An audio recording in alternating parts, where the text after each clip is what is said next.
जब उस भड़कती हुई खतरनाक आग की तरफ हजरत इब्राहिम अलैहिस्सलाम को फेंका गया तो आपने अपनी जबान से दुनिया की तारीख का सबसे बड़ा तवक्कुल दिखाते हुए क्या फरमाया, आइए देखते हैं। ये उस वक्त की बात है जब हजरत इब्राहिम अलैहिस्सलाम ने एक लॉजिक से भरी महफिल में उन जालिमों को लाजवाब कर दिया तो वो शर्मिंदगी मिटाने के लिए गुस्से से पागल हो गए और चीखने लगे, इब्राहिम को खत्म कर दो और अपने खुदाओं की मदद करो। कौम ने फैसला किया कि नऊजुबिल्लाह हजरत इब्राहिम अलैहिस्सलाम को जिंदा जला दिया जाए। इस मकसद के लिए एक बहुत बड़ा मैदान चुना गया। कहा जाता है कि कई दिनों तक लोग लकड़ियां जमा करते रहे। नौबत यहाँ तक पहुँच गई कि अगर कोई औरत बीमार पड़ती तो वो मन्नत मानती कि अगर मुझे शिफा हो गई तो हजरत इब्राहिम अलैहिस्सलाम को नजरे आतिश करने के लिए इतनी लकड़ियां दूंगी। जब आग लगाई गई तो उसके शोले इतने बुलंद थे कि जब कोई परिंदा उसके ऊपर से गुजरता तो वो उस गर्मी से जलकर गिर जाता। अब मसला ये था कि इतनी तेज आग के करीब कौन जाएगा। मरदूद शैतान ने उन्हें मंजनीक बनाने का आइडिया दिया। इब्राहिम अलैहिस्सलाम को रस्सी से जकड़कर मंजनीक में रखा गया ताकि उन्हें दूर से आग में फेंका जा सके। जब मंजनीक की रस्सी काट दी गई, हजरत इब्राहिम अलैहिस्सलाम को हवा में उछाला गया। आप उस भड़कती हुई खतरनाक आग की तरफ जा रहे थे। जमीन पर कोई उनका मददगार नहीं था। ठीक उसी वक्त हवा के दरमियान हजरत जिब्राइल अलैहिस्सलाम हाजिर हुए। उन्होंने पूछा, ए इब्राहिम, क्या आपको कोई हाजत है? क्या मैं आपकी मदद करूं? आपने जिब्राइल अलैहिस्सलाम को देखा और फरमाया, तुमसे नहीं, तुमसे मुझे कोई मदद नहीं चाहिए। और फिर अपनी जबान से दुनिया की तारीख का सबसे बड़ा तवक्कुल दिखाते हुए फरमाया, हस्बुनल्लाहु व निअमल वकील, यानी मेरे लिए अल्लाह काफी है और वो बेहतरीन कारसाज है।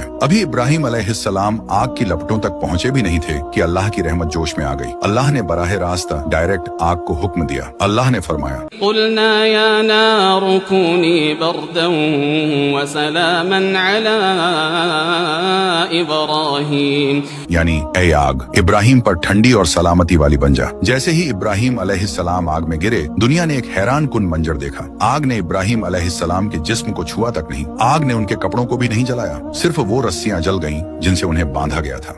हजरत इब्राहिम अलैहिस्सलाम आग के दरमियान बड़े सुकून से बैठ गए। रिवायत में आता है कि अल्लाह ने वहां जन्नत से एक तख्त और फूलों का बाग पैदा कर दिया। साइंस आज भी हैरान है कि वो आग हजरत इब्राहिम अलैहिस्सलाम को क्यों कुछ भी नहीं कर सकी, क्योंकि साइंस सबब यानी कॉज देखती है और अल्लाह मुसब्बिबुल असबाब यानी क्रिएटर ऑफ कॉजेस है। आग की अपनी कोई मर्जी नहीं, सिर्फ और सिर्फ अल्लाह के हुक्म की गुलाम है। आपने अभी तक अल्लाह की कुदरत के लिए कमेंट और शेयर भी नहीं किया।